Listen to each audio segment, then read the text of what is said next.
Welcome back mga kaaldag. Ito na naman po ang inyong lingkod, si Mr. Destiny. At magbibigay na naman po tayo ng pinakamainit na talakayan nga po sa social media. Ito po yung pinapainit nila na hindi raw po totoo o wala nga po raw clone sa loob ng Eat Bulaga. Mga talagang mapapaisip naman po kayo, kailan nga po ba sumibol ang clone sa Eat Bulaga? Kung mapapansin nyo mga kaaldab, noong mga panahong 2020 hanggang 2022, diyan na po lumabas ang clone. Pansin nyo po ba?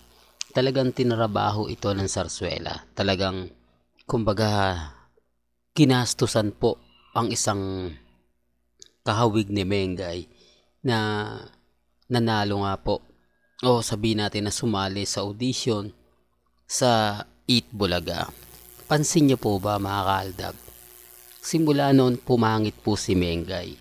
May mga pagkakataon nga po raw na totoo ang sinasabi ng iba na suplada daw po si Mengay, hindi daw namapansin. Paano? Clone po yung nakikita nila. May isang post na sinasabing si Mengay nga po raw ay nakita sa Singapore at sinabing binati nga po raw ito pero hindi nga po raw namamansin. May mga time na kumbaga masasabi natin mga kaaldab na kakaiba, di po ba? Real talk mga kaaldab, kasi kung matatandaan nyo, ito lang naman po nagsimula yan eh. Hindi po ba na tinatawag ng hindi maganda si Mengay. Pero panahon po nang nasa APT at Broadway po si Mengay, walang nagsasabi niyan. Hindi po ba? Wala kang magsasabi na hindi siya ganun kaganda. Hindi po ba? Lalo na po sa barangay na dinudumog talaga siya ng mga netizen na talagang halos kaliwat kanan nga po siyang sinisigawan at sinasabing sobrang ganda. Kahit po si Mr. Tobiera, hindi po ba sinabi ni Mr. Tobiera na kumbaga maganda na nagpapapangit, hindi po ba? Kaya nga po marami rin mga artista ng GMA Kapuso ang nagsabi nga po na talagang maganda si Maine Polkerson.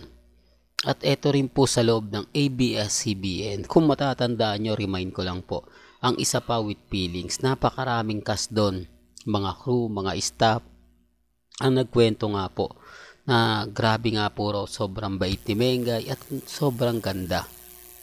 Real talk mga kalda, pero ang laki po ba ng pinagbago?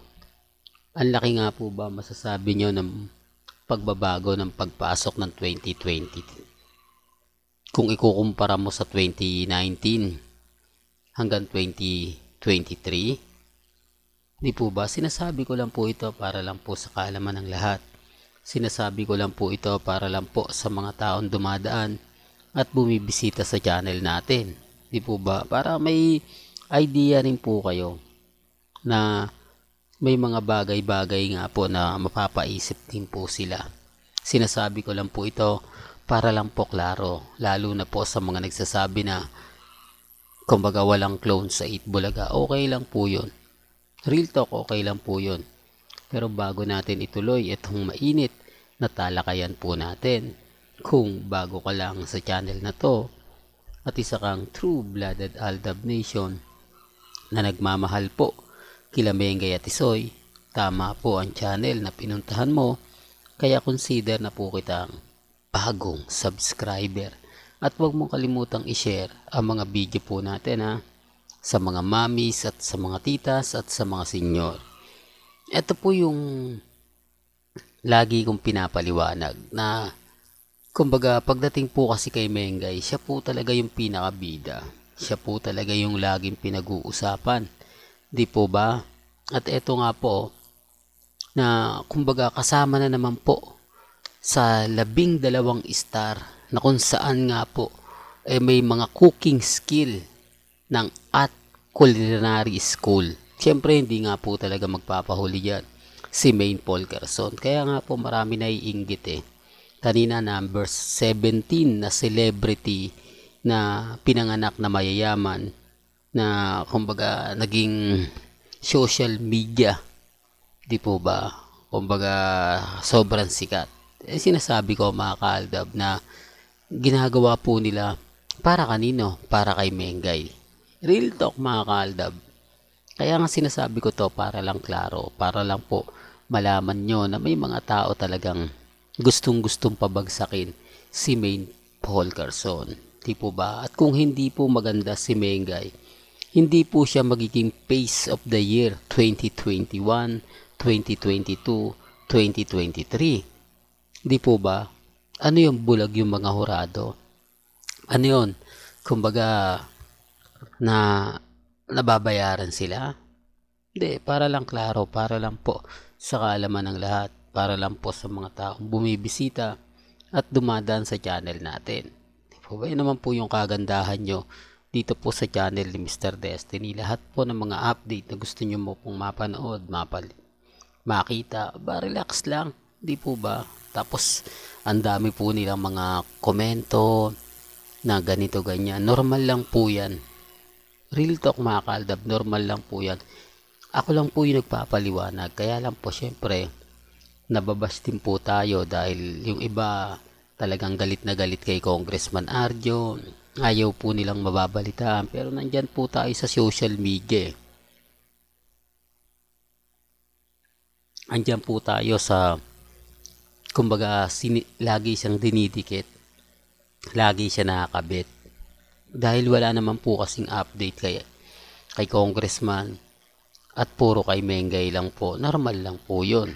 Tapos eto nga po daw February 14 may mga pasapasabog na po sila.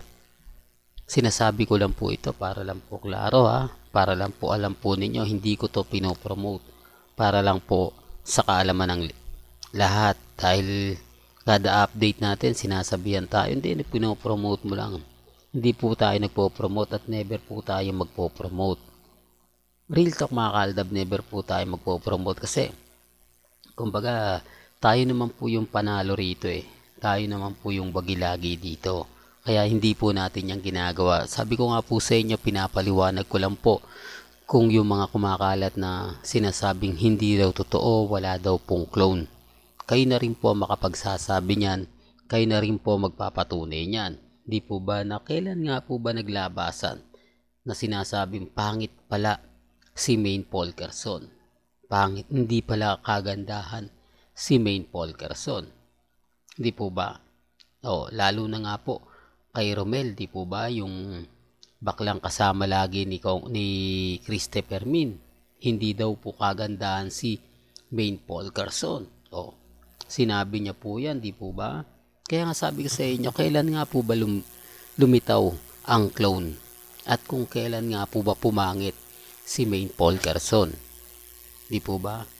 Kaya nga po ako nagtataka rin kasi maraming mga sinasabi, maraming mga pahayag na kumbaga, yung tipong mapapaisip din kayo.